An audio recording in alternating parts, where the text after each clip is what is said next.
और इस वक्त की ताज़ा तरीन खबरों के साथ मैं हूं शाह आलम। आइए खबरों की शुरुआत करते हैं अभया मामले पर। जी हां, आरजीकर के अभया मामले पर अब से कुछ ही देर में फैसला आने वाला है। सियालदा कोर्ट में जज पहुंच चुके हैं, आरोपी संजय रॉय पहुंच चुका है, इसके अलावा जो पीड़िता के माता पिता हैं वो पहुंच चुके हैं। सुरक्षा के चाक चौबंद इंतजाम है और इन सब के बीच देखना होगा कि जज साहब का फैसला क्या रहता है। ये पूरे देश की नजर है, चूंकि अभया की जो घटना घटी थी वो बहुत ही नृशंस तरीके से घटी थी, जब एक जूनियर डॉक्टर जिसने अपना बहुत बड़ा सपना बुना था, जिसने अपनी बड़ी दुनिया जीने की सोची थी, उसके साथ नृशंस पाप हुआ, उसके साथ रेप के बाद उसकी हत्या कर दी गई थी, जिसके बाद से लगातार देश भर में उबाल था। पश्चिम बंगाल के कोने कोने में आक्रोश देखने को मिला था और कोलकाता में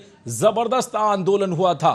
ऐसे में मामला सीबीआई के पास गया। सीबीआई ने मामले में जांच करते हुए इस पूरे प्रकरण को सियालदा कोर्ट में रखा है, जिसमें संजय रॉय को ही आरोपी माना और संजय रॉय के लिए फांसी की सजा की मांग की है। आज देखना होगा कि जब अदालत फैसला सुनाएगी तो वो अपने फैसले में क्या कहती है। हमारे साथ दो सहयोगी वहां पर मौजूद हैं। शंकर यादव कोर्ट रूम के अंदर मौजूद हैं और प्रकाश चंद्रा कोर्ट रूम से बाहर मौजूद हैं। हमारे दो सहयोगी वहां पर मौजूद हैं, दोनों के पास चलेंगे। और हमारे साथ स्टूडियो में काली प्रसाद दुबेला साहब जो कि सोशल एक्टिविस्ट हैं, वो भी हमारे साथ मौजूद है स्टूडियो में, और आफ्ताब अहमद खान साहब जो कि सोशल एक्टिविस्ट भी हैं, ऑल इंडिया कौमी एकता मंच के सेक्रेटरी हैं। काफी सामाजिक मुद्दों पर उनकी पैनी नजर रहती है। इन दोनों ही मेहमानों से हम चर्चा करेंगे, लेकिन सीधे चलते हैं पहले प्रकाश चंद्रा के पास। प्रकाश, क्या अपडेट? प्रकाश, क्या अपडेट? देखिए आलम, अभी जो अपडेट आ रही है कि सोमवार को सजा की घोषणा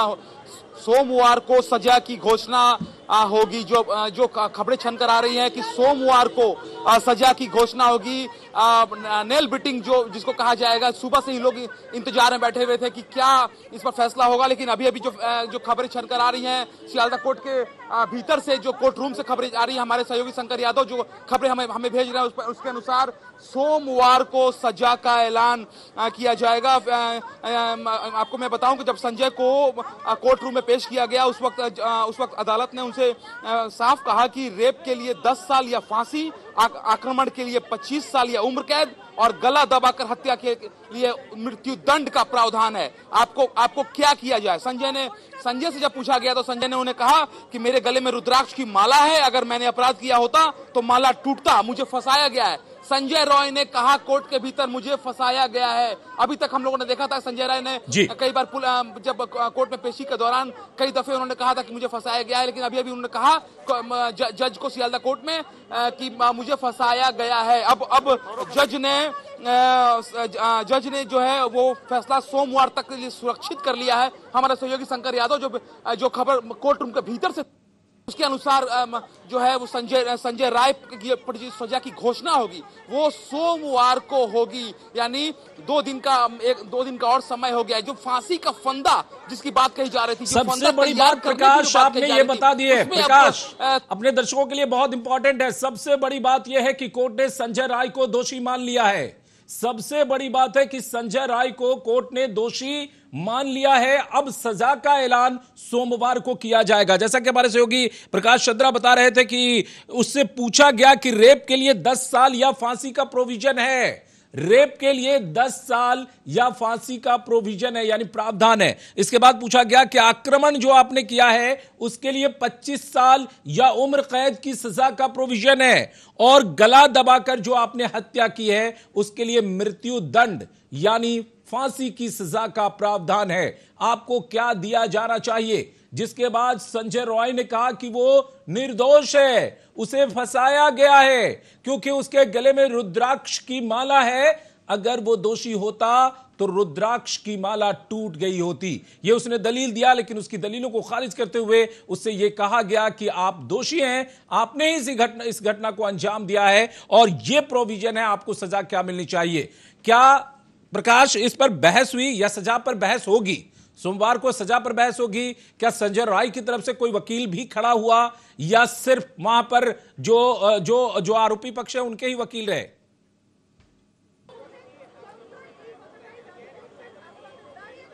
देखिए देखिए देखिए आलम, दोनों ही पक्ष के वकील वहां पर थे सियालदा कोर्ट में। और मैं आपको बताऊं कि जो सजा रायदान जो है वो सोमवार को होगा। और उससे भी बड़ी बात यहां पर यह है कि संजय राय जो है उन्हें करार दे दिया गया कोर्ट की तरफ से। सबकी निगाहें सुबह से जमी हुई थी सियालदा कोर्ट में। और सबसे बड़ी बात है कि पूरे देश की निगाहें टिकी हुई थी सियालदा कोर्ट पर कि क्या आज सजा का ऐलान तो क्या होने जा रहा है। लेकिन सजा का ऐलान के लिए लगभग 24-26 घंटे हमें और इंतजार, लगभग रविवार का समय अगर छोड़ दिया जाए तो इंतजार हमें करना पड़ेगा। मैं तस्वीर आपको दिखाऊं सियालदा कोर्ट के बाहर। देखिए सियालदा कोर्ट में जो लोग काम करते हैं,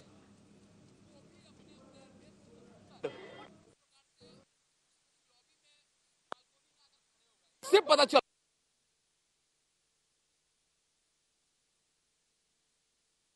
कोर्ट गया था। ये देखिए, ये जो सियालदा मेट्रो का जो गेट है, चारों तरफ पैन करके आपको सनातन दिखाएंगे। हर कोई जो बैरिकेड है उसके बाहर भी खड़ा है, जो भीतर मीडिया कर्मी खड़े हैं उनसे भी पूछताछ हो रही है कि भाई क्या कुछ भीतर हो रहा है। देखिए पुलिसकर्मी ये भी इंतजार बैठे हुए हैं। ये देश, ये अगर आप सियालदा की सिर्फ कोर्ट की बात कीजिए तो 57 दिनों से 12 नवंबर को यह मामला वहां शुरू हुआ था। लेकिन 9 अगस्त को जब यह घटना घटी उसके बाद से देश भर में रोष था संजय राय को लेकर कि आखिर अभय को इंसाफ कब मिलेगा। राष्ट्रपति तक ने कहा था कि जल्द से जल्द न्याय जो है वो कर देनी चाहिए। मुख्यमंत्री ममता बनर्जी ने कई बार फांसी की मांग की है। और फांसी होगी कि नहीं होगी, फंदा जो है वो गर्दन में लटकेगा कि नहीं लटकेगा, कितना बड़ा फंदा होगा, ये सवाल जो है ये हर व्यक्ति के जहन में ये घूम रहा है। और अब संजय राय को 1 दिन की और मोहलत मिल गई है ये सोचने के लिए कि क्या उसे उम्र कैद होगी, उसे कई साल होगी, या फिर फांसी का फंदा उसे गले में लटकेगा। लेकिन फिर भी उससे भी बड़ी बात यहाँ पर यह है कि संजय राय दोषी करार हो चुका है। संजय जो है वो अभया कांड में दोषी करार हो चुका है। आरजीकर कांड में देश की पूरी जो निगाहें थी वो टिकी हुई थी कि क्या संजय रॉय जो है उसे क्या। तो जैसा कि हमारे सहयोगी प्रकाश चंद्रा बता रहे हैं और शंकर जो हमारे सहयोगी कोर्ट रूम के अंदर मौजूद है, वो जो खबर भेज रहे हैं उसमें यह साफ हो गया है कि दोषी हो गया है संजय रॉय दोषी हो गया है। इस पर पहली प्रतिक्रिया काली प्रसाद दुबेला साहब आपकी लेना चाहेंगे कि दोषी हो गया है संजय रॉय, जिसे एक सिविक वॉलंटियर बताया गया था। कलकत्ता पुलिस ने तब गिरफ्तार किया था और कलकत्ता पुलिस ने कहा था कि इस पूरे मामले में संजय रॉय ही है। लेकिन तब बहुत ज्यादा पॉलिटिक्स हुई थी और मामला सीबीआई को चला गया। खैर, फिलहाल हम शुरुआती प्रतिक्रिया जानना चाहेंगे आपसे, जो फैसला आया है इस पर क्या रिएक्शन है आपका, दुबेला साहब? जी, संजय राय ने जो अपराध किया है उसकी जितनी भी सजा मिले वो बहुत ही कम है।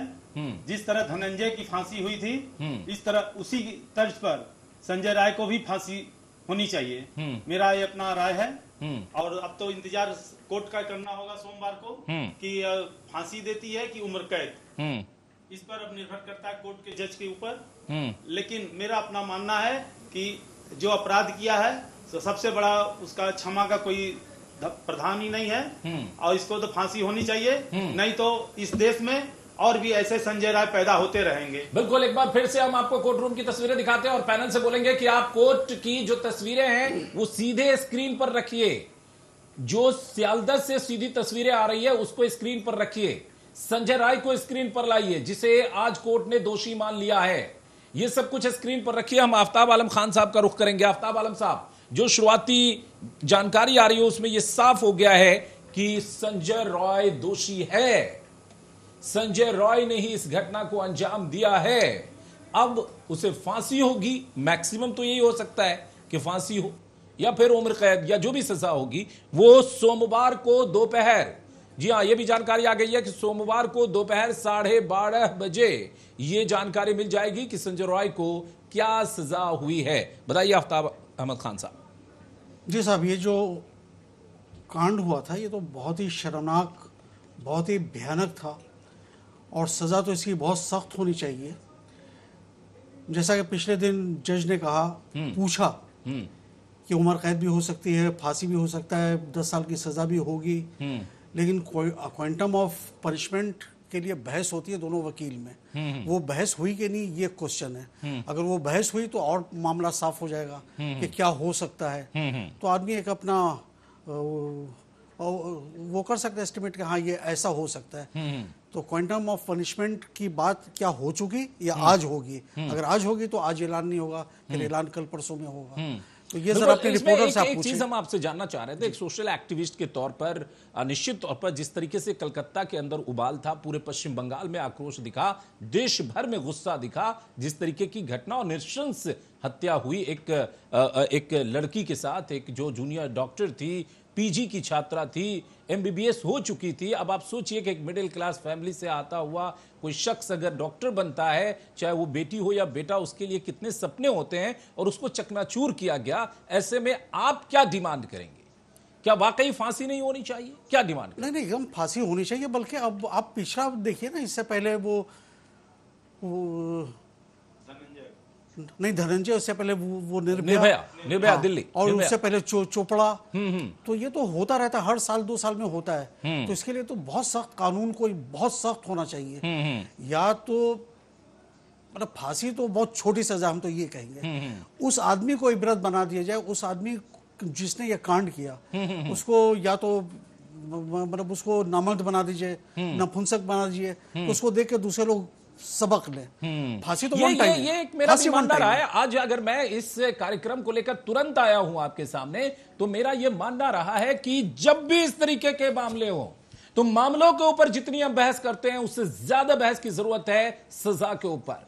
क्योंकि लोगों को यह पता चले कि अगर घटना घटती है तो उसकी सजा क्या हो सकती है। लेकिन इस देश में प्रॉब्लम यही है कि हम घटना पर तो चर्चा करते हैं, लेकिन सजा पर नहीं करते, उसके क्रियान्वयन पर नहीं करते कि कोर्ट कचहरी में, पुलिस जांच में ये मामले कितने इधर उधर हो रहे हैं, कितने लटके हुए हैं। हमने देखा था कि कैसे निर्भया के मामले का जिक्र किया आफ्ताब अहमद खान साहब ने। निर्भया के मामले 8 साल चले हैं अदालतों में, लेकिन इस पर कोई चर्चा नहीं हुई। हमारे साथ शंकर, हमारे सहयोगी जुड़ गए हैं, जो कि अदालत के अंदर मौजूद थे, बहस के दौरान वो मौजूद थे। उन्होंने ये एक्सक्लूसिव जानकारी दी आपके लिए। शंकर, क्या सजा पर बहस हो गई है अदालत के अंदर? देखिए सालम, कोर्ट की जो कार्रवाई थी ये ज्यादा देर तक नहीं चली। कुछ ही देर में ये कोर्ट की कार्रवाई खत्म हो गई है। अब सोमवार को 12:30 बजे एक बार फिर कानूनी प्रक्रिया शुरू होगी। कोर्ट रूम में आपको बता दें कि न्यायाधीश ने इशारों में ये साफ कर दिया है कि अभया के जो आरोपी है संजय राय, इससे फांसी से कम सजा नहीं मिलेगी। कोर्ट रूम में बहस के दौरान न्यायाधीश ने साफ तौर पर बताया कि किस अपराध के लिए क्या क्या सजा होगी, और उस सजा में खास तौर पर जो न्यायाधीश है उन्होंने उल्लेख किया कि फांसी से नीचे कोई सजा नहीं है। कोर्ट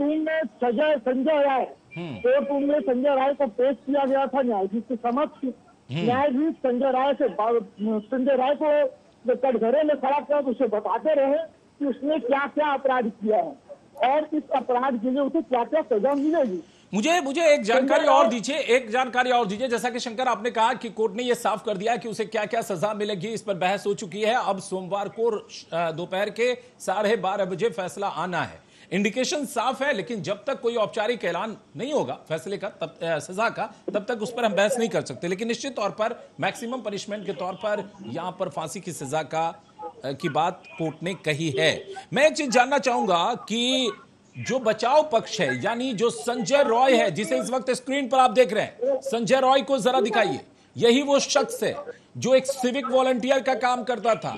इसकी पहुंच आरजीकर में बड़े बड़े अधिकारियों तक थी। ये पुलिस के बुलेट इस्तेमाल करता था। ये तमाम बातें जांच में आई हैं। आज ये संजय रॉय बेसहारा है क्योंकि इसने बहुत बड़ा अपराध किया और चारों तरफ एक ही डिमांड थी कि उसे फांसी की सजा दी जाए, और अदालत ने अभी सजा तो नहीं दी है लेकिन दोषी मान लिया है। इस पर जो अभया के माता पिता हैं, उन्होंने कहा कि आप पर मैंने भरोसा रखा था, यानी अदालत पर। आप उस भरोसे पर खड़ा उतरे। कोर्ट में नम आंखों से अभया के पिता ने यह बातें कही है। हमारे साथ शंकर लगातार मौजूद है। शंकर, क्या उनके माता पिता को भी बोलने का मौका मिला, और संजय क्या कह रहा था? संजय कह रहा था कि उसने एक माला पहन रखी है, रुद्राक्ष की माला। अगर वो दोषी होता, पापी होता, तो रुद्राक्ष की माला टूट गई होती, उसे फंसाया गया है। और क्या कुछ कहा बचाव पक्ष के वकील ने, यानी संजय के वकील ने? देखिए सालम, अगर हम बात करें संजय के वकील की, तो संजय कोर्ट रूम में खड़ा था संजय कोर्ट रूम में खड़ा था। कोर्ट रूम में खड़े होकर वो जज के सामने गिरस रहा था। कोर्ट रूम में संजय कह रहा था कि मेरे गले में एक रुद्राक्ष की माला है।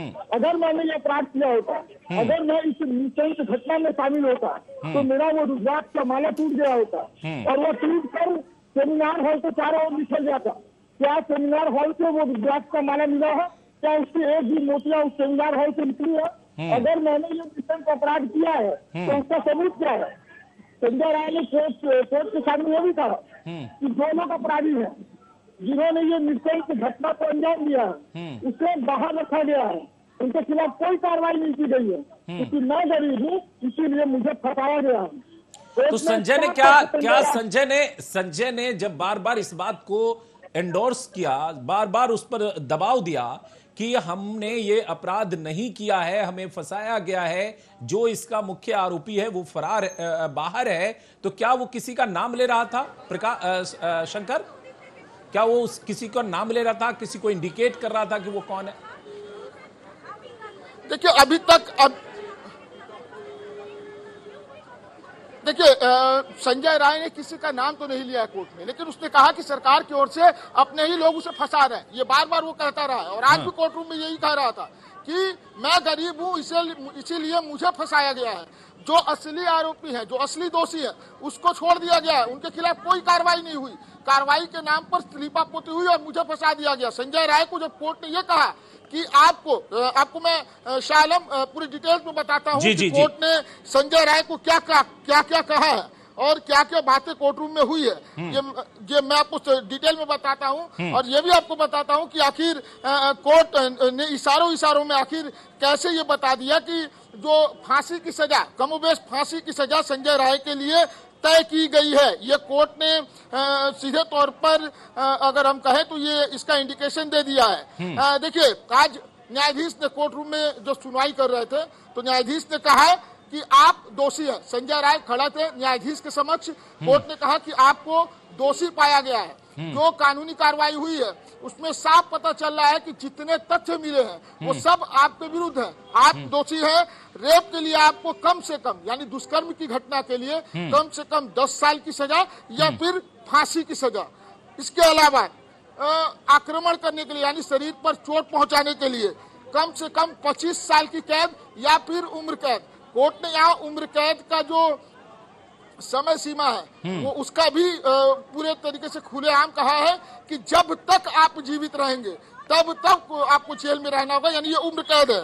इसके अलावा दुष्कर्म के लिए कम से कम फांसी की सजा, यानी कोर्ट ने 3 बार फांसी का जिक्र किया है। इससे ये साफ हो रहा है कि फांसी की सजा, कमोबेश फांसी की सजा तय माना जा रहा है इस आरजीकर कांड में। और अभया के पिता जब कोर्ट रूम में मौजूद थे, हालांकि न्यायाधीश उठ गए थे, तब अभया के पिता ने कहा कि मुझे भी कुछ कहना है। तब कोर्ट रूम ने कहा, न्यायाधीश ने कहा, अरे आपको हमने नहीं सुना, ये हमारी गलती हुई है, कहिए क्या कहना चाहते हैं। तब अभया के पिता कोर्ट रूम में रोने लगे। रोते हुए नम आंखों से उन्होंने कहा कि मैंने जो इस कोर्ट से आस्था रखी थी उस आस्थे पर कोर्ट खरा उतरा है।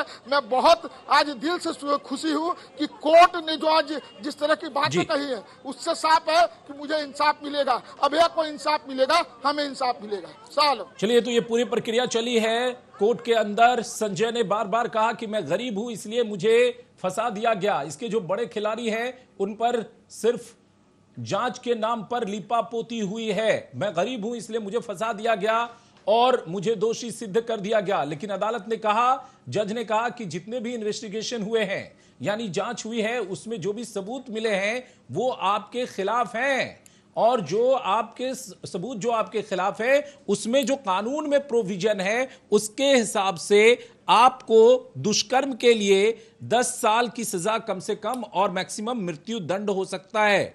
इसके अलावा उनसे यह कहा गया कि आप जो है वो जिस तरीके से आपने उनको मारा है उसके लिए भी आपको उम्र आक्रमण के लिए, यानी उस पर जो आक्रमण हुआ है, जो निर्दयता की गई है, जो अमानवीयता की गई है, उसके लिए 25 साल या उम्र कैद का प्रोविजन है। और गला दबाकर हत्या की है, यह बात भी पुष्ट हो गई है, इसलिए आपको मृत्यु दंड की सजा भी हो सकती है।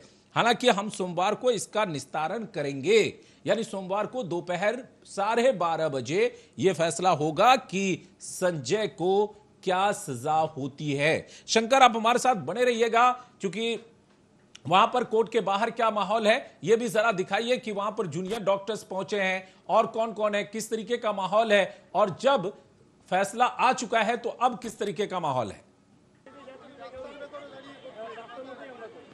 शंकर,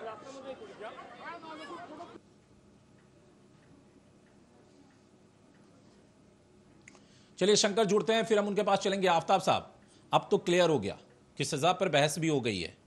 संजय ने खुद को बताया कि वो निर्दोष है, वो गरीब है, इसलिए उसे फंसा दिया गया। जो मास्टरमाइंड है वो दरअसल आया नहीं सामने, उसके नाम पर लीपापोती हुई, ये सब कुछ कहा उसने अपने बचाव में।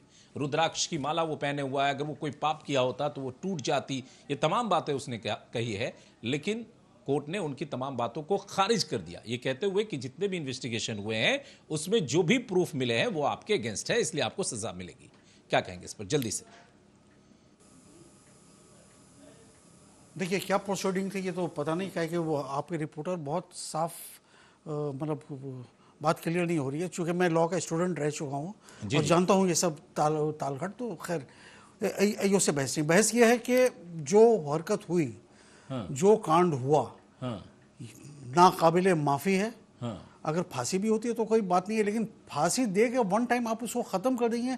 बहुत सख्त कोई कानून होना चाहिए ऐसे लोगों के लिए। मैं बार बार ये कहूँगा कि मतलब समाज जैसे डरे। फांसी तो आज तक 50 फांसी हुई है रेप के नाम पर या मर्डर के नाम पर, तो क्या मर्डर बंद हो गया? रेप बंद हो गया? नहीं होने वाला। बहुत सख्त कानून कुछ बनना चाहिए इस काम के लिए। निर्भया कांड पूरा हिंदुस्तान है वो हिल गया था और बाकायदा उसके लिए फंड भी।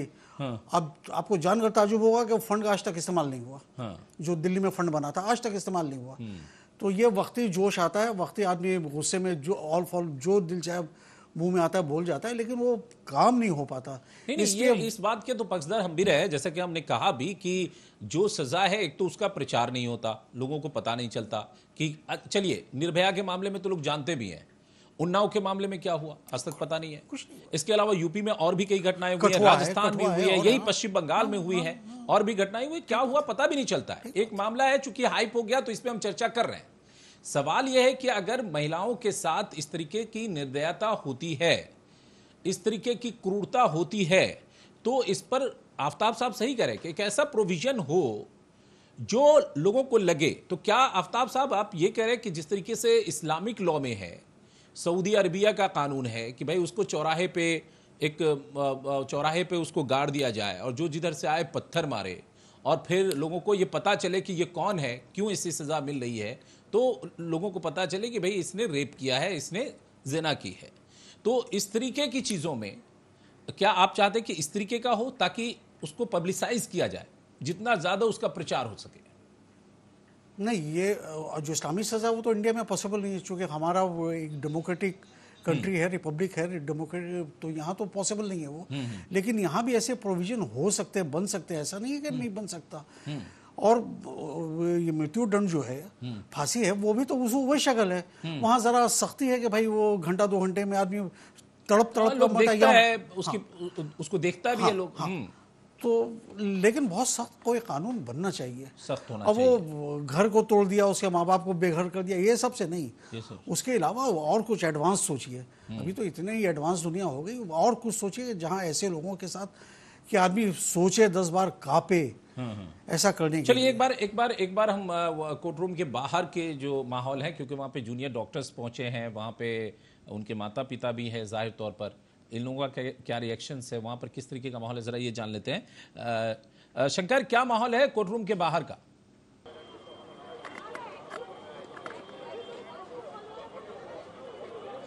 देखिए साहब, अगर कोर्ट रूम के बाहर का आपको नजारा दिखाए तो हर तरफ जो अभया के चाहने वाले थे, जो चाहते थे संजय राय को सजा मिले, उनकी यहाँ पर भीड़ है। और उनकी भीड़ को संभालने के लिए अगर कोर्ट रूम के बाहर दिखाएं तो शायद ये पहली दफा होगा कि सियालदा कोर्ट के बाहर इतनी संख्या में पुलिस की तैनाती की गई है। अगर आपको दिखाए तो त्रिस्तरीय सुरक्षा व्यवस्था है, बैरिकेड पर बैरिकेड है, और संजय राय उस पर हमला ना हो इसको लेकर पुलिस की ओर से चारों तरफ देखिए पुलिस के वाहन पुलिस के वाहन खड़े किए गए हैं और जो जिस प्रिजर्व वैन में लाया गया था, प्रिजन वैन में संजय राय को, ये बख्तरबंद गाड़ी वो यहाँ कोर्ट के बाहर लगाई गई है। कुछ ही देर में संजय राय को वापस इस प्रिजर्व वैन में बैठाया जाएगा और वापस जेल की ओर रवाना किया जाएगा। लेकिन जो आज कोर्ट ने कहा कि सोमवार को 12:30 बजे कोर्ट की सुनवाई शुरू होगी। पहले संजय राय का पक्ष सुना जाएगा, संजय राय के वकील का पक्ष सुना जाएगा, उसके बाद सीबीआई का पक्ष सुना जाएगा और उसके बाद शाम को जो कोर्ट है वो अपना सजा सुनाएगी। और हो सकता है कि संजय राय का जो बयान है, जो पक्ष है, क्योंकि कोर्ट ने आज उसे बता दिया कि वो किस धारा के तहत आरोपी है और उसे क्या क्या सजा मिल सकती है, लेकिन सजा क्या मिलेगी कोर्ट सोमवार शाम को ये घोषणा करेगा और इसकी कॉपी जो है अपलोड कर दी जाएगी। लेकिन इतना आज तय हो गया है, अभय के पिता भी इस बात को लेकर राहत ले रहे हैं कि संजय राय को कमोबेश फांसी की सजा ही होगी, क्योंकि कोर्ट ने 2 धाराओं में ये साफ तौर पर कहा है कि इसके लिए फांसी की सजा हो सकती है। साल बिल्कुल, बहुत अच्छे तरीके से आपने बता दिया कि दरअसल सजा पे बहस आज नहीं हुई है। उस वक्त कंफ्यूजन हुआ था सुनने में। सजा पर बहस जो है वो परसों नहीं, सोमवार को, परसों ही हुआ सोमवार को बहस होगी उस पर, सजा पर।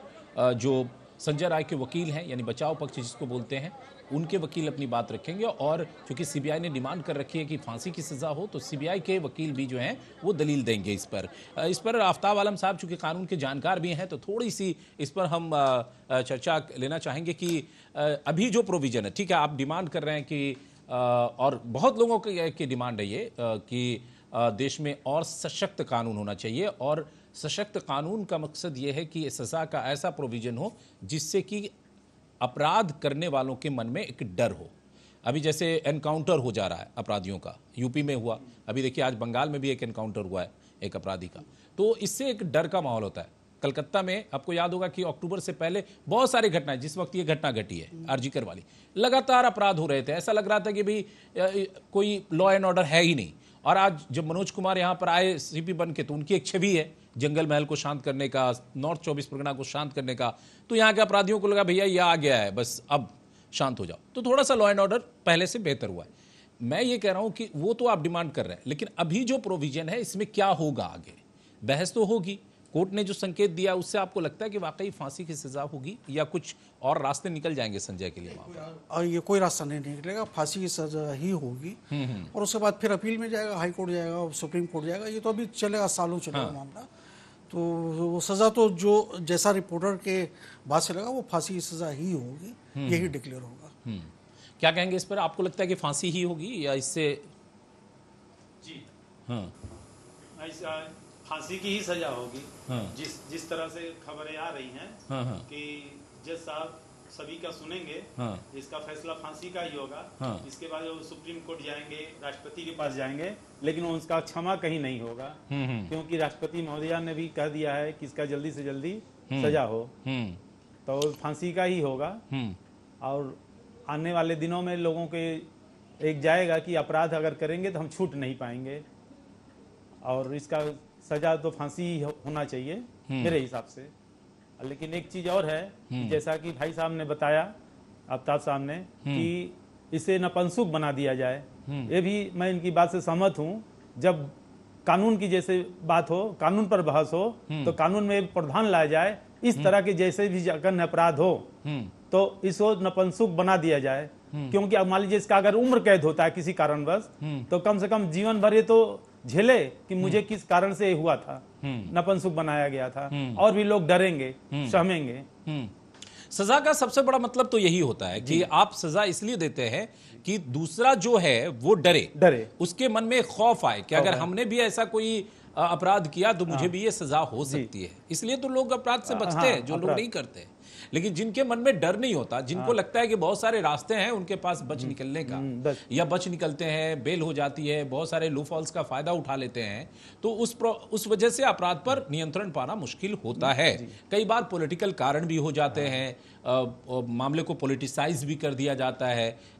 कई ऐसे मामलों में ऐसा भी होता है कि भाई चूंकि ये इनका राज है, वो हमारा राज है, उनका अलग अलग परसेप्शन बना दिया जाता है। तो ये तमाम चीजें हैं जिसकी वजह से आफ्ताब साहब ने कहा कि कई फांसियां हो चुकी हैं, लेकिन फिर भी अपराध हो रहे हैं। क्यों हो रहे हैं ये सब कोई जानता है कि इसका जब पॉलिटिकल उद्देश्य हो जाएगा, जब पॉलिटिकल हो जाएगा कि भाई इस राज्य में रेप हुआ तो वो रेप है, हमारे राज्य में हुआ तो वो रेप नहीं है, वो रेप है, ये रेप नहीं है। हमने तो इस देश में ये भी देखा है कि रेप में आरोपी की जात धर्म को भी पहचाना गया है और फूल माला पहनाया गया है। मिनिस्टर ने उसके पक्ष में बयान तक दिया है।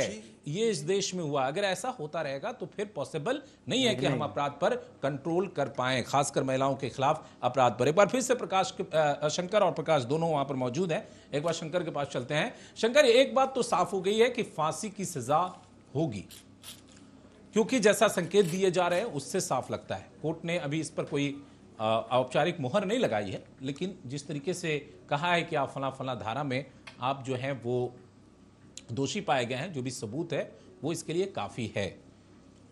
संजय राय के वकील क्या कह रहे थे वहां पर? संजय राय जिस तरीके से खुद को निर्दोष बता रहे थे, उससे क्या लग रहा था कि संजय राय इस लड़ाई को आगे ले जाएगा? क्योंकि कानून में जो प्रोविजन है उसमें अगर लड़ाई को आगे ले जाता है तो सजा में देरी होगी, क्योंकि हमने देखा है कि निर्भया के मामले में कैसे 8 साल के करीब लग गया सजा देने में। 10 साल 12 साल बाद आया था। बताइए।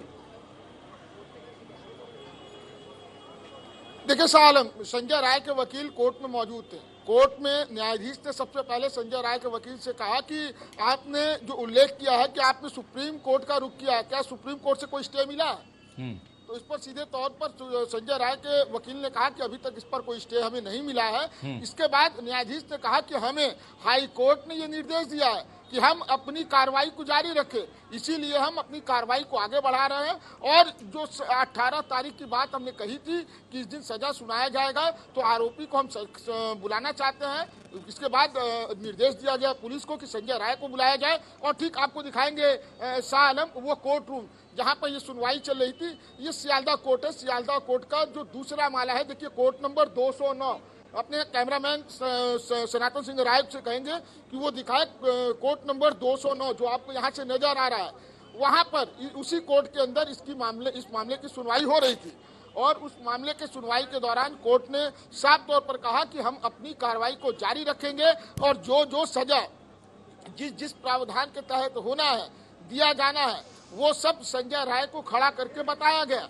संजय राय रोता रहा, बिलखता रहा, खुद को निर्दोष बताता रहा, लेकिन कोर्ट ने कहा कि जो सारे साक्ष्य हैं वो आपके विरुद्ध हैं। और अब आपको दिखा दे सालम कि संजय राय को कोर्ट से बाहर निकालने की प्रक्रिया शुरू हो गई है। ये प्रिजर्व वैन देखिए कोर्ट के अंदर जा रहा है। कड़ी सुरक्षा के बीच संजय राय को वापस बाहर निकाला जाएगा, क्योंकि आज की जो कोर्ट की कार्रवाई है वो लगभग खत्म हो चुकी है, कोर्ट रूम बंद हो चुका है और अब संजय राय को बाहर निकालने की प्रक्रिया शुरू हो गई है सालम। और आपको एक चीज और दिखा दे सालम कि जो कोर्ट है सियालदा कोर्ट के जो वकील है वो सब आज कोर्ट रूम में मौजूद थे। कोर्ट रूम की स्थिति ऐसी थी कि एक तिल रखने की भी जगह कोर्ट रूम में नहीं थी। कोर्ट रूम खचाखच भरा हुआ था। सब इसी निगाह में लगे हुए थे कि क्या आज फांसी की सजा मुकर्रर हो जाएगी, क्या आज सजा दे दी जाएगी। और कहीं ना कहीं कोर्ट ने आज इशारों में ये कह भी दिया कि संजय राय को फांसी की सजा होगी। अब देखना यह है कि सोमवार को जब 12:30 बजे मामले की सुनवाई शुरू होती है और जब इस पर सुनवाई शुरू होगी तो कोर्ट रूम में जब बहस होगा तो संजय राय अपने पक्ष में क्या कुछ कहता है, संजय राय के वकील क्या क्या तथ्य रखते हैं, क्या क्या साक्ष्य रखते हैं, क्या क्या कहते हैं, इस पर सभी की निगाहें टिकी हैं। कोर्ट की भी निगाह इस पर टिकी है और कोर्ट ने यह भी कहा है कि दोनों पक्ष सुना जाएगा, संजय राय को भी सुना जाएगा, उनके वकील की दलील भी सुनी जाएगी और जो कोर्ट का निर्देश है वो कोर्ट अपना फैसला शाम के समय सुना देगा। बिल्कुल, जैसा कि हमारे सहयोगी बता रहे हैं, संजय को कहेंगे कि जो फ्रेम है वो वहीं पर बना कर रखिए। गाड़ी जो है प्रिजनर वैन जिसको बोलते हैं, कैदियों के लिए जो वाहन होता है, वो अंदर जा चुका है।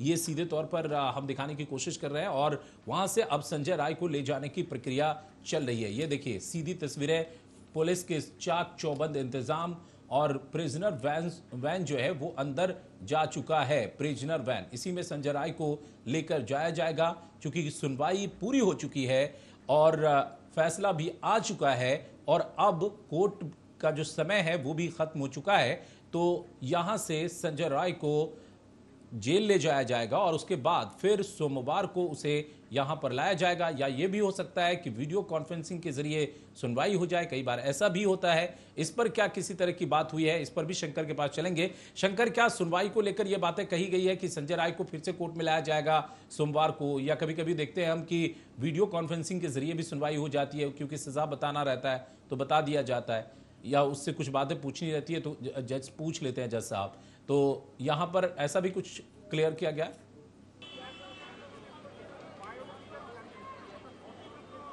संजय, शंकर जी एक बार सवाल को दोहराइएगा। शंकर, मेरा सवाल यह था कि सोमवार को क्या फिर से संजय राय को लाया जाएगा अदालत में, जी अपने सवाल को दोहराइएगा। वीडियो कॉन्फ्रेंसिंग के जरिए सुनवाई हो जाएगी? संजय राय को उस दिन लाया जाएगा कोर्ट में 12:30 बजे, इसको लेकर भी कोई क्लैरिटी है?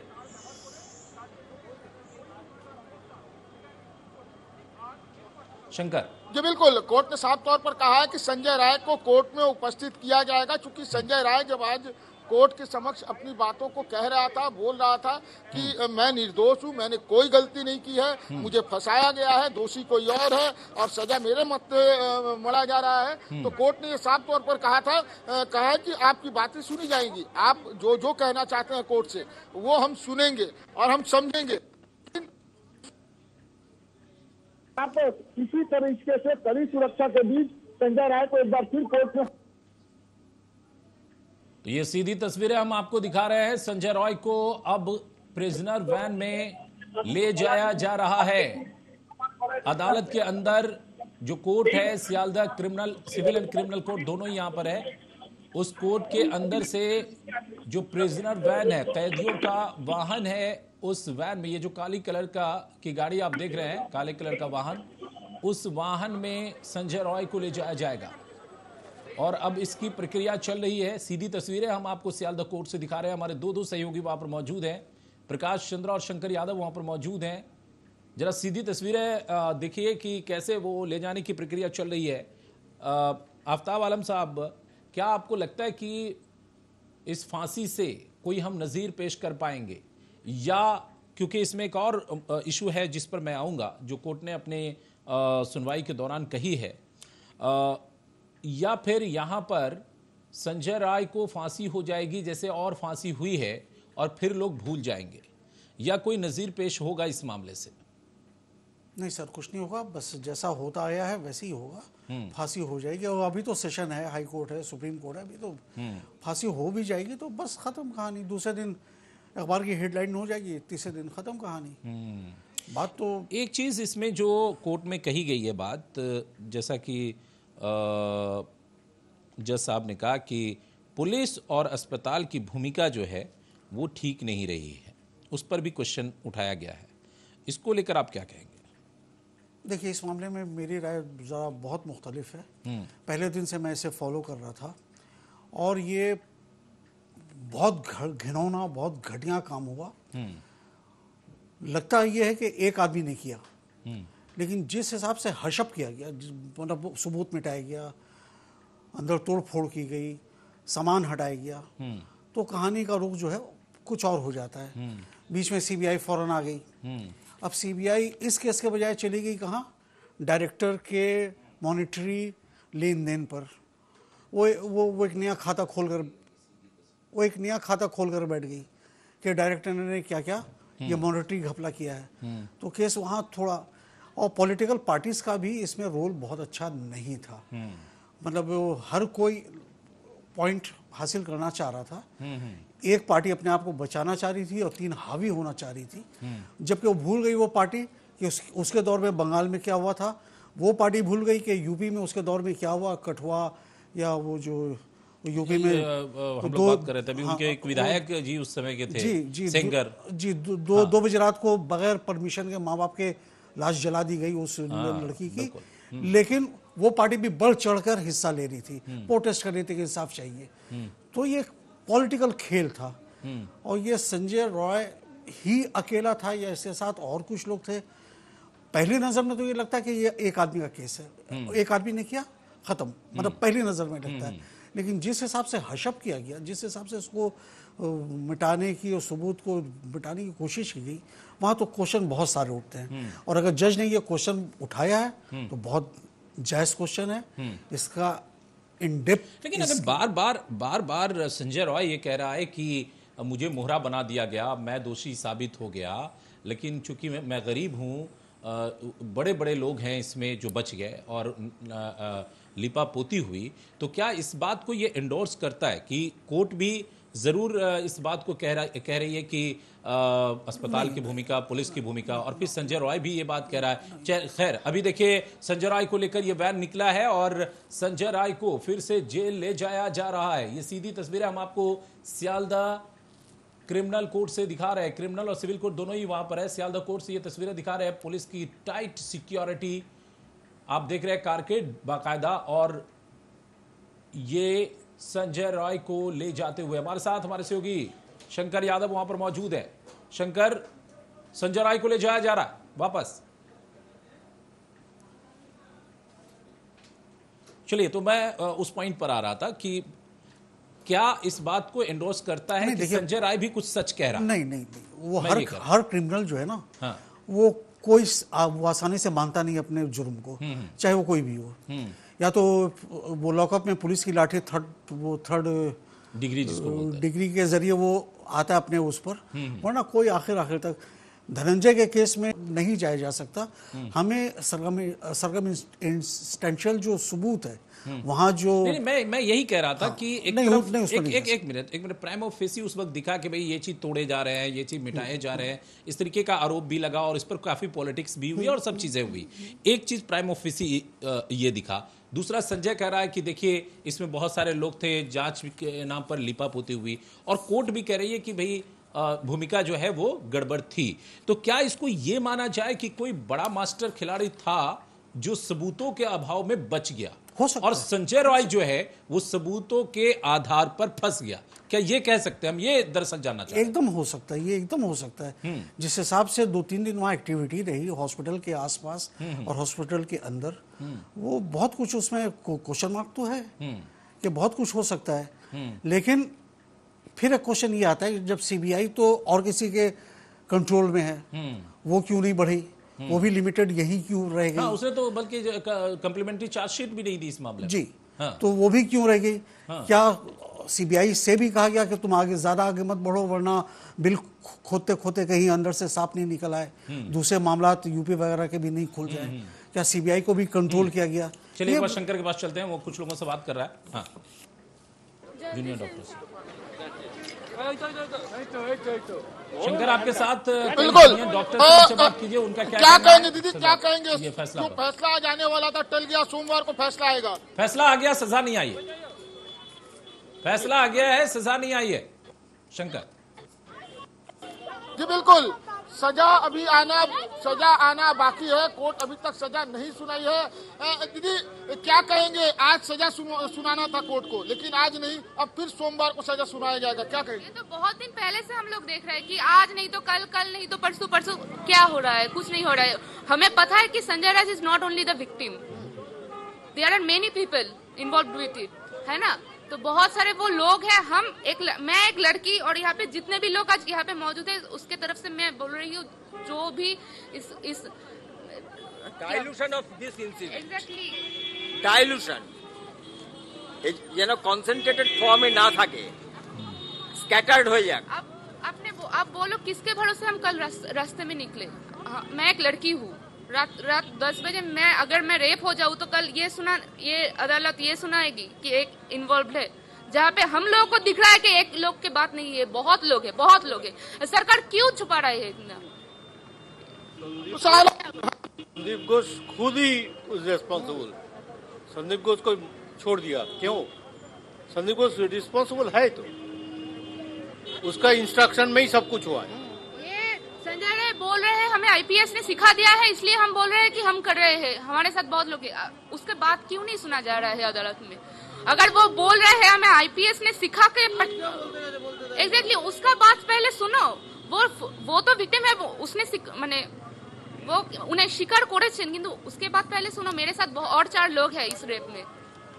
तो सालम जिस तरह से लोग कह रहे हैं कि संजय राय की बात को सुनना चाहिए, क्योंकि वो बता रहा है कि वो अकेले नहीं, और लोग ये भी कह रहे हैं कि संदीप घोष इस मामले का पूरा मास्टरमाइंड है। और कहीं ना कहीं न्यायाधीश ने, कोर्ट ने भी आज कोर्ट रूम में ये बात कहा कि अपने अपने जजमेंट में पुलिस के जो कुछ फॉल्ट्स है, जो कुछ फॉल्ट नजर आए हैं, उसका उल्लेख कोर्ट ने किया है। साथ ही साथ अस्पताल प्रबंधन की कुछ खामियां दिखी है, उसका भी उल्लेख इस जजमेंट में किया गया है। सालम और लोग भी, जो आम पब्लिक है, वो भी ये कह रहे हैं कि कहीं ना कहीं जो शंकर, बिल्कुल जो आपने कहा, और इसी पर हम भी यहाँ पर चर्चा कर रहे थे कि जब कोर्ट इस बात को कह रही है कि कई जगहों पर पुलिस का फॉल्ट है और सीबीआई मामले की जांच कर रही है, तो सीबीआई ने उस पॉइंट को क्यों नहीं पकड़ा? यह अपने आप में एक सवाल है। और उस पॉइंट को पकड़ते हुए सीबीआई ने क्यों नहीं सप्लीमेंट्री चार्जशीट दी, जिसकी वजह से संदीप घोष को जमानत मिल गई? और आज अगर बाहर खड़ी एक लड़की कह रही है कि जो प्राइमा फेसी हमें दिखता है कि उसमें कई लोग शामिल हैं, संजय रॉय कह रहा है, जैसा कि वो लड़की कह रही है कि कई लोग इन्वॉल्व हैं, तो फिर उसकी बात को क्यों नहीं सुना जा रहा? आफ्ताब आलम साहब, इसीलिए मैं इसको आपसे चर्चा करना चाह रहा था कि अगर इस तरीके से एक जजमेंट आएगा, फांसी हो गया, और एक और शख्स कह रहे थे कि ये डाइल्यूट किया जा रहा मामला को, क्योंकि अगर एक कंसंट्रेशन जो है उससे डाइल्यूट हो जाएगा कि चलो मामला था, एक पकड़ा गया, देखो कोर्ट ने अब सब कुछ कर दिया, उसे फांसी हो गई, बात खत्म। जिसको बार बार आप कह भी रहे कि कुछ नहीं होगा, एक फांसी हो जाएगी, बात खत्म हो जाएगी। फिर कैसे निकलेगा हल? बड़े लोग तो भाई बड़े लोग हैं, वो तो बड़े अप्रोच और बड़े चीजों का इस्तेमाल करके सबूत को मिटा देंगे, जैसा कि इस मामले में दिख रहा है कि सबूत को मिटा दिया गया। और सीबीआई फिर आगे क्यों नहीं बढ़ी? सीबीआई तो बहुत बड़ी एजेंसी है, देश की आखिरी एजेंसी है जांच के मामले में। आफ्ताब साहब जी देखिए, पुलिस का काम करने का जो अंदाज है वो तो हमारे यहाँ 1860 का कानून चला था, पुलिस एक्ट, जो भी पिछले साल चेंज करके भारत न्याय बना, बीएनएस, यस। हाँ, तो वो बहुत ज़्यादा उसमें भी चेंज नहीं है, खाली नंबर आगे पीछे हो गया, बहुत ज़्यादा, खाली 124 वो हटा दिया गया, बाकी नंबरिंग चेंज है, बहुत ज़्यादा उसमें कुछ है नहीं। लोअर कोर्ट का जज जो बैठता है वो बाउंड है पुलिस के रजिस्टर के मातहत चलने के, उसमें वो कुछ अपनी तरफ से क्वेश्चन, एडिशन या डिलीशन नहीं कर सकता। जो पुलिस चार्जशीट देगी वो पाबंद है उसको फॉलो करने के लिए, और उसी पर वो उसी लिमिटेड दायरे ही में उसको फैसला देना है। हाँ। जी, अभी 1 मिनट पहले मैंने कहा कि सीबीआई क्यों खामोश हो गई, क्यों चुप हो गई? क्या इंस्ट्रक्शन था कि यहाँ ज्यादा मत बोलो वरना यूपी का भी फाइल खोलने का चांस है, हाथरस का मामला भी आ जाएगा, है ना? तो वो छोड़ दीजिए उसको। लेकिन जब ये केस अभी सेशन में जाएगा, हाई कोर्ट में जाएगा, तो वहां फिर दोबारा सुनवाई होगी, दोबारा फिर फाइल खुलेगी। अब उसमें हाई कोर्ट का रोल क्या होगा? वो सेशन तो बहुत ज्यादा इन्वॉल्व नहीं हो सकता, हाई कोर्ट में क्या होगा ये देखने की चीज है। आपको ये लगता है कि हाई कोर्ट में भी कल को अगर कोई और बड़ा खिलाड़ी है तो उसको इंक्लूड करने का आदेश दे सकता है? हाई कोर्ट कर सकता है, कर सकता है। हाँ, सेशन नहीं कर सकता, हाई कोर्ट कर सकता है। यानी बार बार जो ये चिल्ला रहा है कि मैं नहीं और भी लोग हैं इसमें, नहीं, वो अगर उसके कहने के साथ साथ अगर कोई सबूत मिलता है या दिखता है कि इन लोगों ने अपने पावर का इस्तेमाल करके सबूत को मिटा दिया है, ऐसा कुछ दिखता है, तो कोर्ट उसमें फिर से एडिशन कर सकता है, सीबीआई को कह सकता है कि आप जांचिए। एकदम, वो हाई कोर्ट कर सकता है। जी, हाई कोर्ट कर सकता है, ये अख्तियार है हाई कोर्ट का। जी, काली प्रसाद दुबेरा साहब, क्या लगता है, क्या इस मामले में, जैसा कि अभी दिख रहा है कि इस मामले में ऐसा लग रहा है कि जो पावरफुल लोग हैं वो निकल गए, ऐसा एक परसेप्शन बन रहा है या परसेप्शन बनाया जा रहा है जानबूझकर? ये भी हो सकता है एक पॉलिटिकल वेंडेटा भी हो सकता है कि भाई ऐसा एक परसेप्शन बनाओ कि भाई फलाना सरकार में फलाना जगह पर पावरफुल लोग जो है वो बच गए। क्या लगता है आपको? जी, ये तो सीबीआई इसमें मौन है। सीबीआई को से लोगों की आशा थी, इस देश को आशा थी, मतलब जिस तरह से आर्जिकल कांड हुआ था, पूरा वर्ल्ड निगाहें थाम के बैठी थी कि क्या होगा। जैसे जन समुद्र उड़ पड़ा था, हमने देखा था कलकत्ते की सड़कों पर कि एक बहुत बड़ा चेंजिंग आ जाएगा, इतना बड़ा। सीबीआई के ऊपर भी पूरा डीएम था। सीबीआई क्यों मौन हो गई ये तो आने वाला वक्त ही बताएगा कि सब पहले तो टाला पार्क के ओसी को बर्खास्त किया गया और फिर उसको बेल भी हो गई। हाँ, फिर बेल भी हो गया उसका। संदीप घोष का भी बिल हो गया। तो सीबीआई ने आकर क्या काम किया, उन्होंने जाकर वहां के मेडिकल खर्च का बिल का सर्च करने लगे। ये तो लीक से हटकर काम किया। लेकिन सीबीआई को तो लाया गया था कि आरोपी को पकड़ने के लिए, न कि वहां के खरीद फरोख्त को जांच करने के लिए। क्वेश्चन तो सीबीआई के ऊपर उठ रहा है। सीबीआई ने ऐसा क्यों किया, किसके दबाव में किया, ये सीबीआई के चीफ बता सकते हैं। बिल्कुल, काली प्रसाद दुबेला साहब ये कह रहे हैं कि मामला जब सेंट्रिक था, चूंकि उस वक्त कोई इस बात के लिए डिमांड नहीं कर रहा था कि भाई एनआरएस में आरजीकर में बहुत ज्यादा घोटाला हो गया है इसलिए इसकी जांच हो, बहुत ज्यादा अनियमितता है इसलिए इसकी जांच हो, वो भी एक अलग विषय है, अलग समय होता शायद उसका। लेकिन जब एक बेटी को इंसाफ दिलाने की बात थी, देश की महिलाओं को इंसाफ दिलाने की बात थी, तो उस वक्त दूसरी फाइलें खोल दी गई, उस वक्त दूसरे दिशा में जांच को ले जाया गया, चर्चाएं वहां चलने लगी और फिर यह मामला कमजोर पड़ गया, ये लोग कह रहे हैं। आफ्ताब साहब, क्या आप भी इस बात से इत्तेफाक रखते हैं?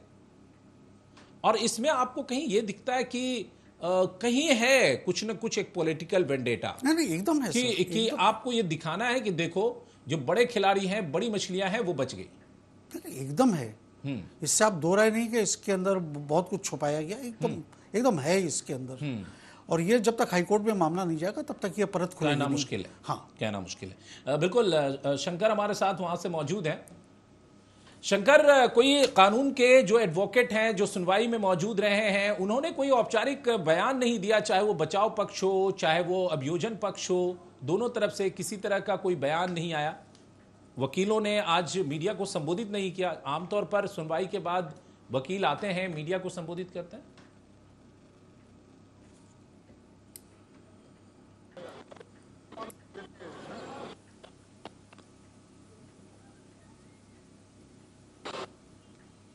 देखिए, शंकर अपने स्तर से कोशिश कर रहे हैं। मैं कहूंगा संजय से कि फुल फ्रेम में लाइए इसे, ताकि पता चले कि संजय, माफ कीजिएगा शंकर, ये कोशिश कर रहे हैं कि जो कानून के जानकार, जो एडवोकेट सुनवाई में वहाँ थे, उनमें से किसी से बातचीत की जाए।